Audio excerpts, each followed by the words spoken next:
it's Adele from Get Gorgeous. Intermittent fasting, very, very trendy at the moment. Let's talk about it. Is it safe for women? In a word, yes. In 2,000 words, let's discuss.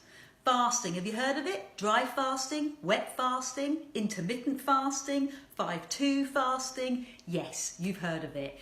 When our day is very, very busy, fasting and its weight loss attributes is a very appealing, quick solution. It is brilliant for cleansing the body. It has been used by mind-body disciplines and religious practices for centuries. It has a great reputation, but it also has a worrying side effect for women. Let's discuss it. Now, intermittent fasting is reputed to increase brain function. It's reputed to lift depression. It's reputed to really drive up and get your metabolism working, and it's going to help your digestive system. But the fear with intermittent fasting is being lightheaded. I love exercise. Exercise to me is good for my bone strength. It's good for my muscular strength. It's going to help me to prevent osteoporosis, especially because I'm such a small frame. So exercise, weightlifting, cardiovascular and Pilates, postural exercise, that combination is going to be fantastic for my overall health. However, if I am intermittent fasting, I am not going to be able to exercise to my optimum. That is my concern. And that was happening to me when I was my 25 classes a week and I was living off carbohydrates. Then I couldn't cope with fasting on top of exercise. Your body, your energy system in your body, through the food that you eat, uses different energy systems. So if you're using glucose from carbohydrates, you are going to get hangry when you intermittently fast. If you use another energy system, if you're burning fats, if you're producing ketone bodies, then you are not going to get hangry, lightheaded when you fast. Let me explain. So, carbohydrates, if you're eating a lot of carbohydrates, they break down into the body into glucose. Your body loves glucose. It is easy to use. It is readily available. It lifts your insulin level, and the glucose that you don't use gets stored as fat, normally visceral fat, around your belly, around your organs.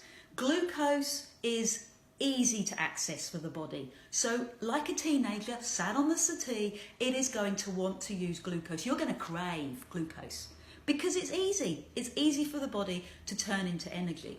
Fat, not so easy. It has to go and do a little bit of binding, a little bit of preparation work. It's a little bit harder for the body to access and to move. But your body is like a habit. There it is, my favorite word, habits. If your body is used to habitually eating carbohydrates and using that energy source, then your body is going to default to that. It's like getting a takeaway. Your body is used to the habit of getting a takeaway. It doesn't have to exert itself. It arrives, you eat it, no energy exerted.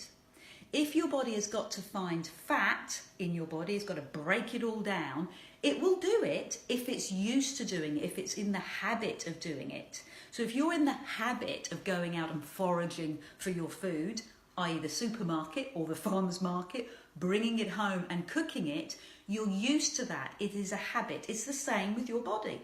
It can have the energy system of using carbs, or it can have the energy system of using fats.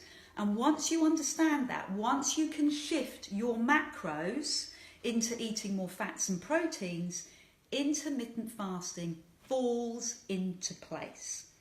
High carb diets lead to hyperglycemia if you are then intermittent fasting. Hyperglycemia are things that runners get when they've exerted too much, or when your sugar drops really, really low because you've been using that energy system. So how do you know if you're hyperglycemic? How do you know that you're going to use that carbohydrate system and you've gone too low? Well, you're going to get a rapid heartbeat. You're going to feel anxious. You're going to be perspiring, shaky, dizzy, headache, concentration. All the things that we talk about when we do intermittent fasting hangovers. It's because you've used the glucose pathway. If you're using the fatty pathway, if you're eating fats and proteins, the feeling, the hangover just isn't as strong.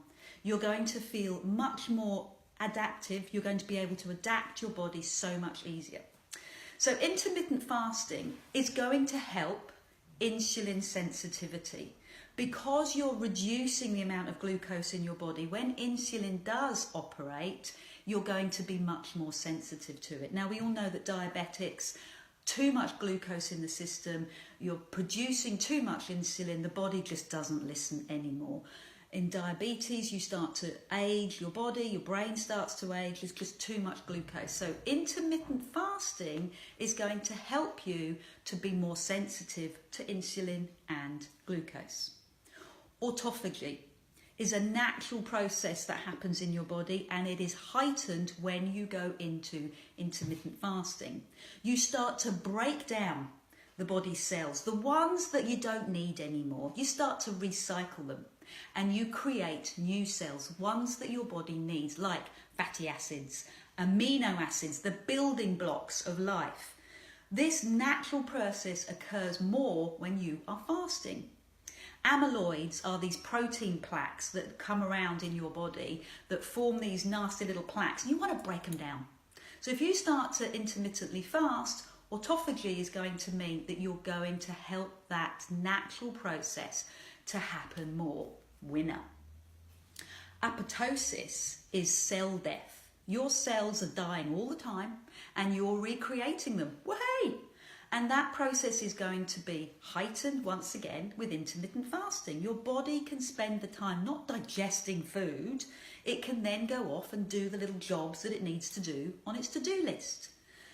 Human growth hormone is the thing that the bodybuilders love. Rah! It builds more muscle. It helps you to grow. And you're going to create more of that when you intermittently fast. So belly fat. Belly fat is the one thing that us girls want to get rid of. And you can with Pilates, of course, exercise, but also when you start to look at your macros and bring in intermittent fasting, because insulin and glucose sit on the belly, visceral fat around the belly. So to summarize, you're going to get lots of benefits from intermittent fasting, but you need to find the fasting routine that works for you. Start slow. Start with a 12-12 hours, 12 hours on, 12 hours off, and build it. Don't do it every day of the week. Don't go into 16-8 straight away. If the 5-2 day diet doesn't suit you, find something that does. But more importantly than any of that, get your macros sorted first. Eat your proteins and your fats and start reducing your carbs before you start fasting. Do you want some help getting this sorted? Give me a ring. Book a time that suits you and give me a ring. And buy my book. Gorgeous. How to look and feel fantastic every day. There is nutrition, there is movement, there is mindset work all in that book. I'm Adele from Get Gorgeous. Bye.